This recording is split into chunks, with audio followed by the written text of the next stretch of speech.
I know this is going to be exciting today. I want to welcome you to another episode of What is the Premise? We're grateful that you've joined us today. And my name is Bohdan. I'm the pastor at Tirasana Lutheran Church. And this is my colleague, Pastor Paul Bieber, who is pastor at All Saints Lutheran in University City. You have a greeting for these people? Greetings. Welcome. We are grateful that you're watching. Oh, and the reason we're grateful is today oh man, I got a good one for you guys. Today we're going to talk about self-disclosure as clergy. We're going to talk about, do you use yourself and share about your life? Do you use events and life events and personal stories in your preaching and in your teaching? What about your family? Can you share about your wife and children? What about real events? Yesterday I was in Bible study and I had, well, let's just be honest, the week before, I said some things in Bible study and had a little bit of conflict with one of the members. And so, I turned to them and said, is it okay if I talk about, our interaction last week and our conversation since then? And he gave me the nod. And so, I did that. But I don't always ask permission. Now, had I known that we were going to talk about this today, now you're understanding. You would have asked your wife if you could have talked about her. All the detailed preparation that goes into what is the premise. Don't tell them how the sausage is made. Let's just talk here. Yeah, just you and me, buddy. No camera. My older son gave me a mug. Yes. That says "Pastor." The person drinking from it is a pastor. Oh, I like and then comes the warning: it is anything you say or do can be a sermon illustration. I love that. Because certainly both of my kids have been subjected to that. I love it. I talked with one retired Navy chaplain, and he told me his agreement with his wife was anytime he used her as a sermon illustration, he owed her $10. Is she a wealthy woman now? I don't think so, but that was his way. And if you can't guess, I used my wife that day. And so he said, you owe her $10. Well, actually, the one serious thing that I have heard and taken to heart about this, in terms of talking about yourself in preaching, is if you're going to tell stories about yourself, make sure you're not the hero. Yeah. Because nobody wants to hear a story about how, and there I was, a man of great faith. Nobody needs to hear that. What? Why not? I mean, you're using yourself as an example, as a blessed saint in the church. Yeah, I was told the same. When I use myself as an example, it's another thing entirely. It's. I once got a plaque. I bought it myself. My brother was along, but I said, if I can't be a good example, at least I can be a horrible warning. And so I was taught exactly that: is that people won't hear what you're saying if you use yourself as a good example. They'll just think, man, he's kind of arrogant. Well, it just, whatever your point is not getting through. Yeah. There was a pastor of a congregation that my parents were members of, who used to, he regarded himself, first of all, as being a great preacher, and that's always dangerous. In my opinion. So you're saying he wasn't, is what you're saying. Well, what his technique was... I couldn't get him to do any kind of personal revelation there. He wouldn't take the bait. Yeah. He constantly told stories about himself, and he was the hero of every story. It was at the end of every sermon, it was here I am. And the problem with that is that I just don't think that anybody is that kind of shining example all the time. Really? Perhaps that's just my negative view of human nature. But I know that my parents, who were members of the congregation where he served, got really, really tired of hearing him, tell these stories about how, once again he had found the way through, in this situation, to be this, shining example of faith or helping his neighbor or whatever it was. See, it's interesting you say that, and I'll be honest, in my family we're kind of hard on preachers. There's way too many preachers in my family, and so we're kind of rough on preachers and, how they work. And maybe your family is a little rough on preachers too and their examples. But one time I was talking to my sister about one of her pastors who said, we were getting ready to go to church one time. I said, yeah, and I won't use the pastor's name because somebody may recognize it, but I said, yep, if they share today, we're going to hear about Tanzania and their mission trip to Tanzania. It's going to happen.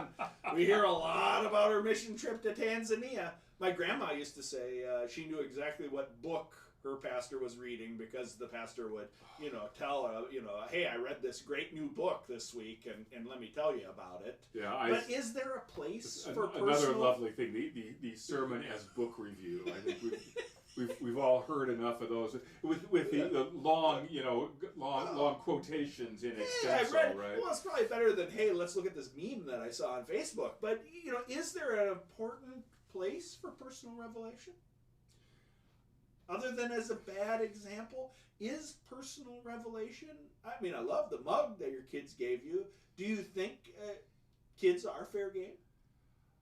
I would hate to put it that way. I mean, I think that what happens is when sometimes a child, especially your own child, can be, because I mean we see each other with all our good and all our bad in families, and if you say, oh, here's something my child did, always making sure that you're not talking about something hurtful where the poor kid is sitting in the pew and he's going to be mortified.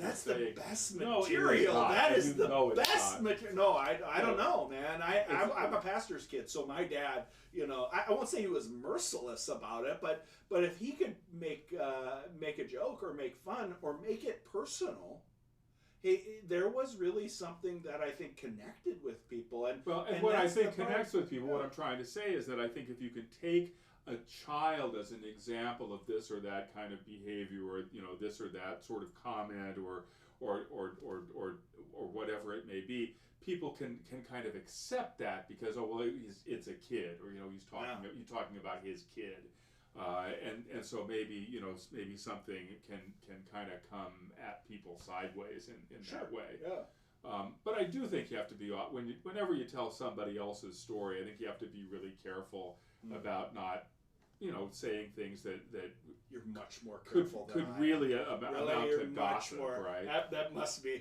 amount to gossip. Well, hey, that's even better. People are talking. That's the grapevine. That's how you really got to people that day. I think your idea about what is appropriate.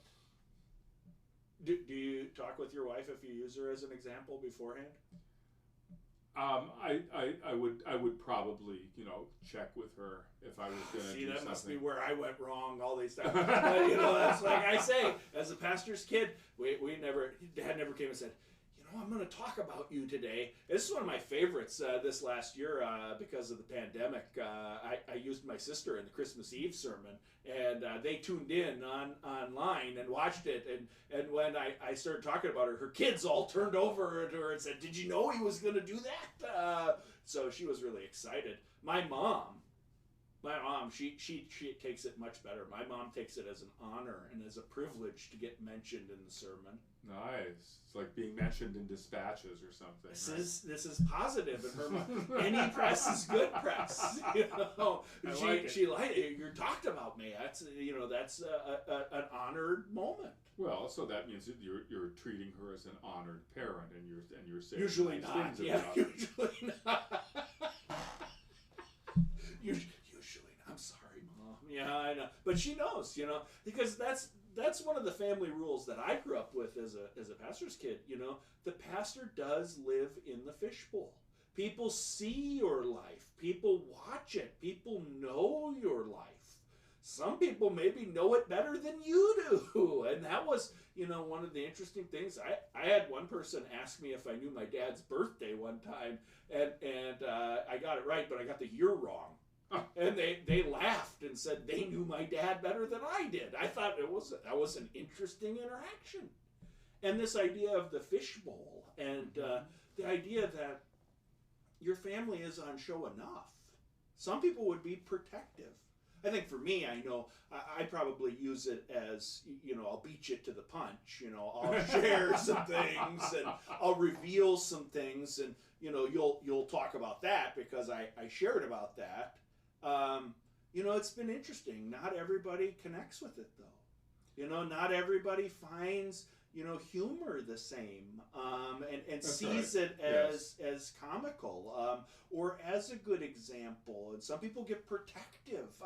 I just find it really interesting to see the dynamics in a congregation between a pastor and the congregation, and none of them want to say,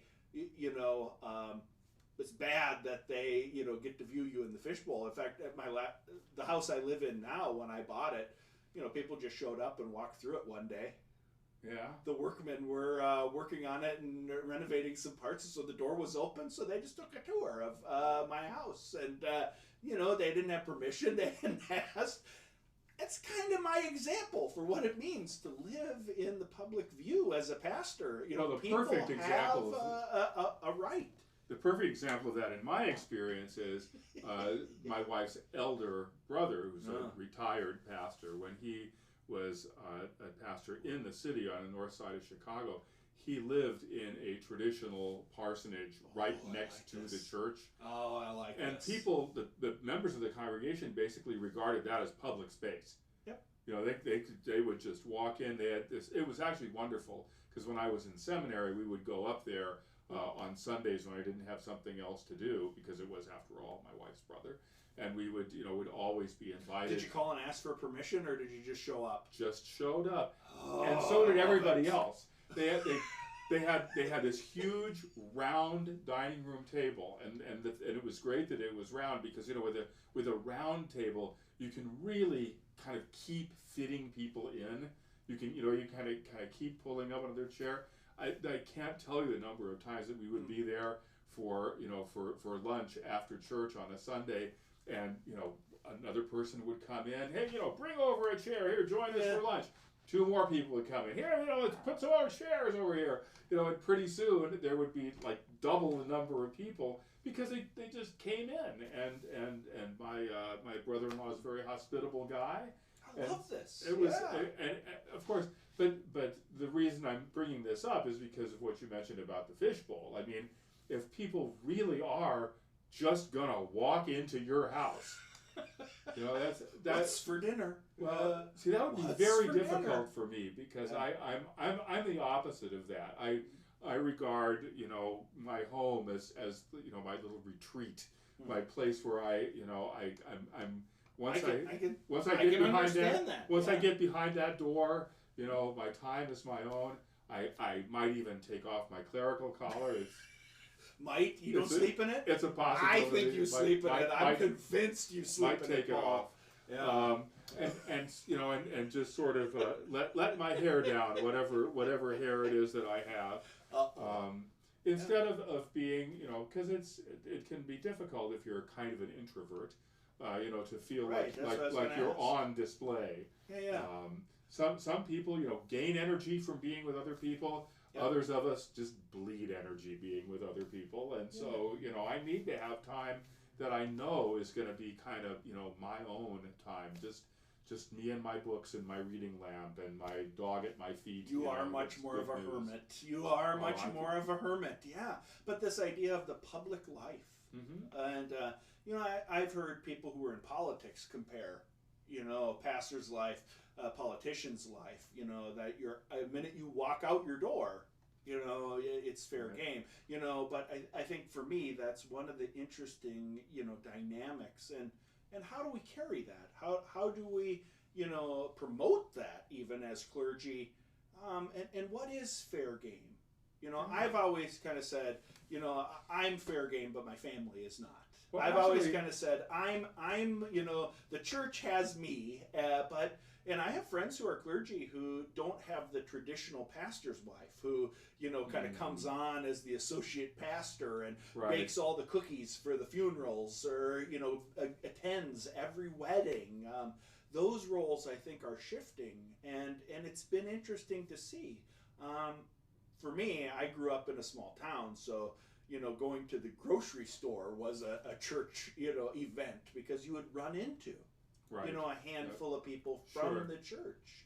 Out here in California, for me, there has been a certain amount of anonymity, but if I am in the neighborhood the church is in and go grocery shopping, I inevitably run into, a person or two from the congregation. Sure, and I view that as really valuable because they see you in the community. They Just know being you. a person. Yeah, right. they know you, Yeah. and that life as a Christian, your faith isn't just 1 hour on a Sunday morning.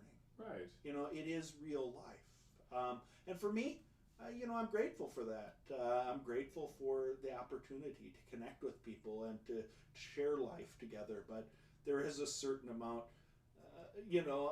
of needing to be able to live your life. So I agree with that.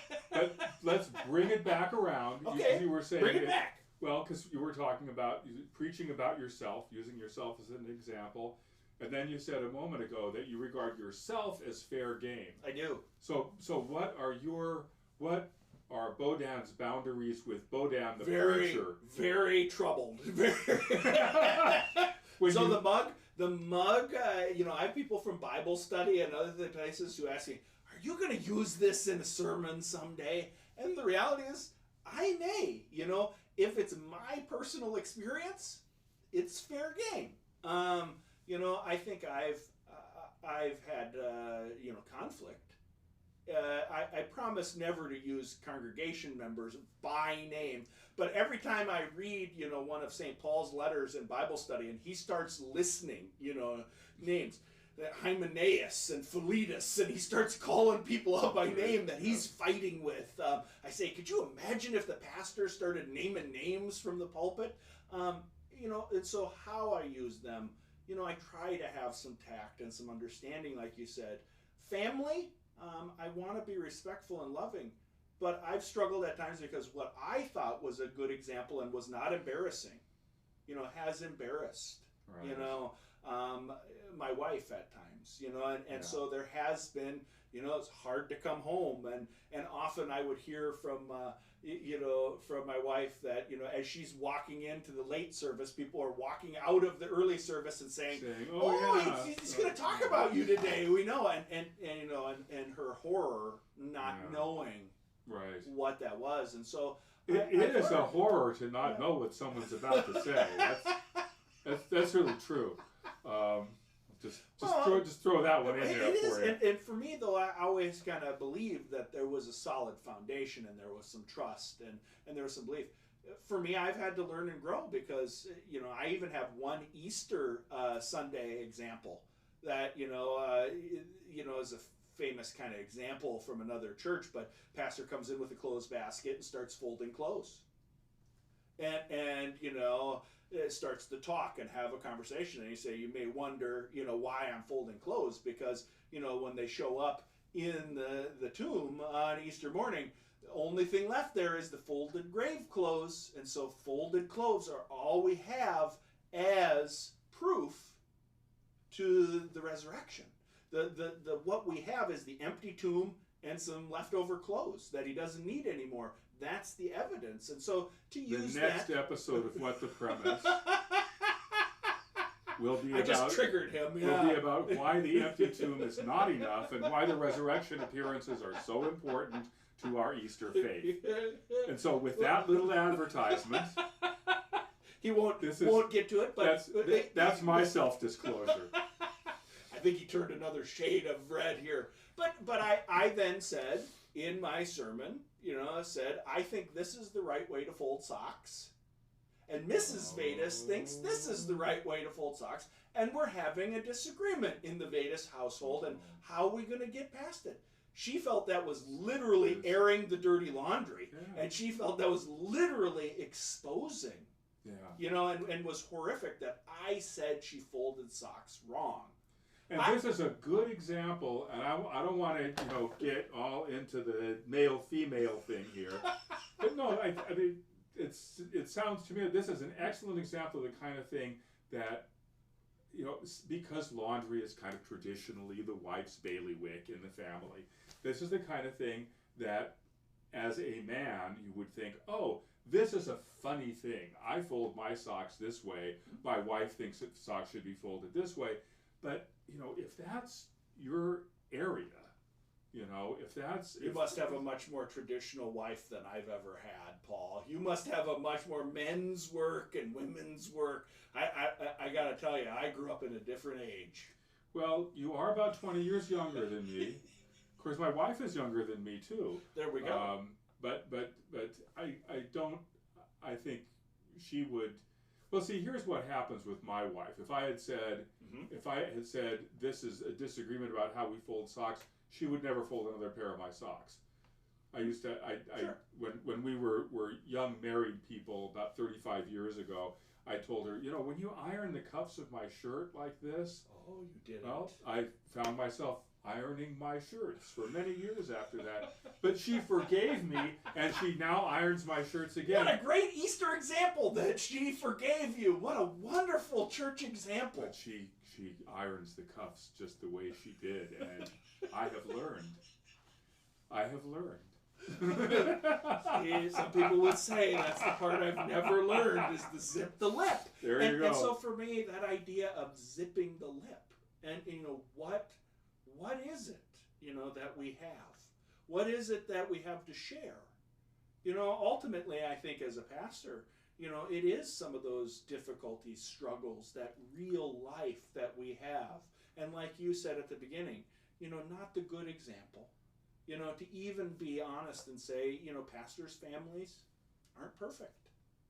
And, we know that, but hopefully there's some security in that, and hopefully there's some trust in that. Grateful for our congregations who listen to us and yes. are willing to share life with us today. Grateful for this opportunity to share with you on another episode of What is the Purpose. God Thanks bless. so much. Bye.